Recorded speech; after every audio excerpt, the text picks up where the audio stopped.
What's up, dude? Hello, everybody. Welcome back to my YouTube channel. So I am not going to talk too much before we get into today's case because I found a timeline of events. So this is a longer one. Well, longer for me, so it might be like a 10-minute video.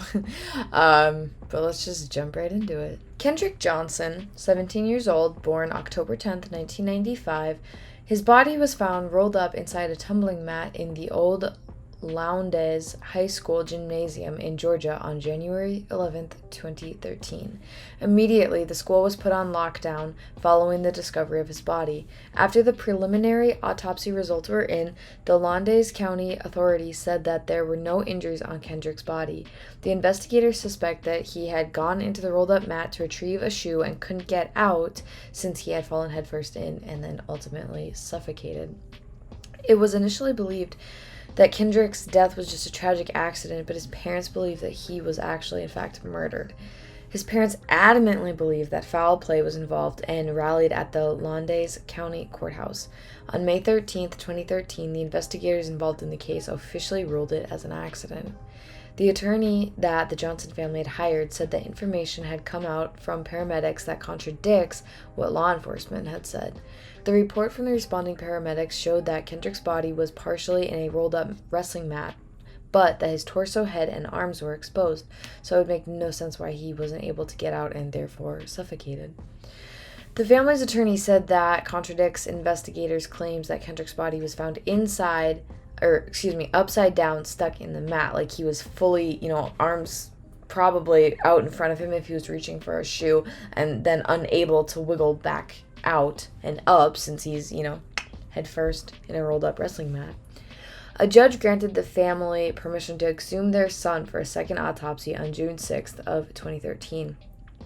On September 3rd of the same year, a second autopsy was done and showed that Kendrick passed from an unexplained, apparent, non-accidental blunt force trauma.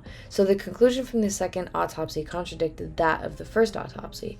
The Florida pathologist that the family hired for the second one said that a homicide investigation needs to be opened because Johnson's injuries appeared to be inflicted by another.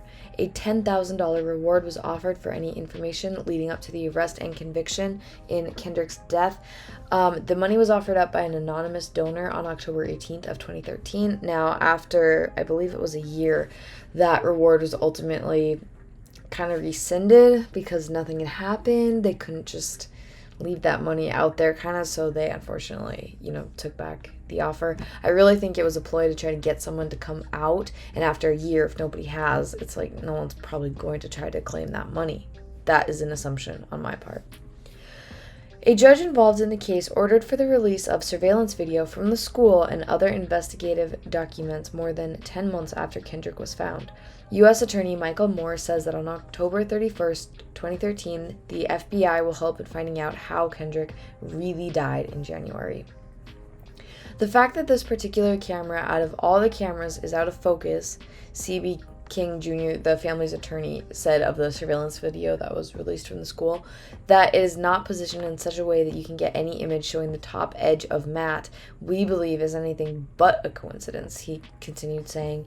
Kendrick's parents accused Harrington Funeral Home of fraud and negligence after the second autopsy was done and showed that their son's organs were missing and that his body had been stuffed with a newspaper, which really is suspicious.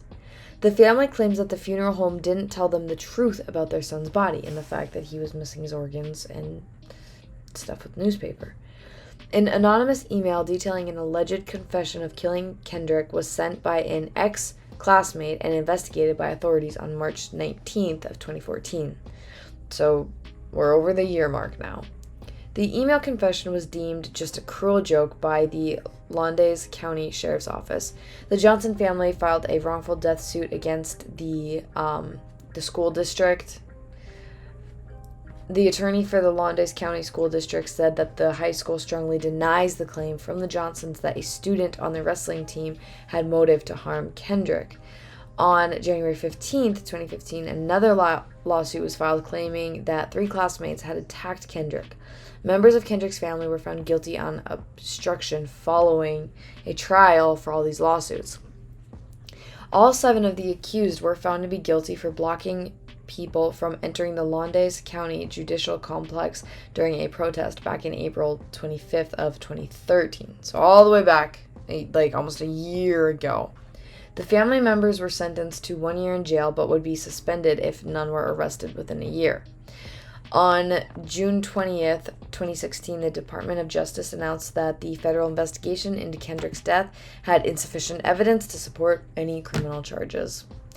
After some lawsuits were filed back and forth, the family filed for a second body exhumation and a third autopsy was done. So in this time period, when they, said they didn't have enough evidence to the second exhuming of Kendrick's body, lawsuits had gone back and forth. Like, the family was really trying to get the school for something. They said that there was an unreported bullying incident that Kendrick was involved in on a school bus, that he was the one getting bullied and nothing ever happened from it, so they think that that has something to do with it.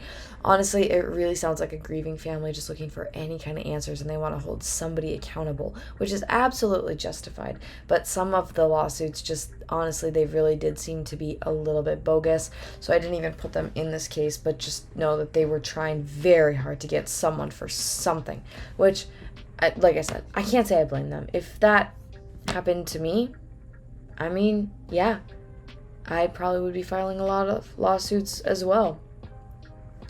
The third autopsy determined that Kendrick's cause of death was non-accidental blunt force trauma to the right of his neck and right thorax, which is the cavity between your neck and abdomen. The lawyers working for the Johnson family want the new evidence presented in front of a jury.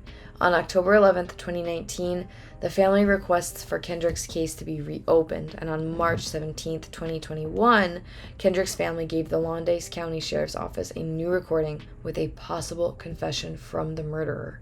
The Sheriff's Office was working on verifying the voice and authenticating the recording. The family believes that the recording may be of someone who had already been questioned in the investigation. The audio transcript read, "They're gonna catch me anyways. Should have never done that. I was young and stupid, man. Kendrick didn't deserve that. They're gonna catch me." The sheriff unfortunately finds this possible confession to be a hoax. And that is where we are at right now on this case. No answers have ever really been found.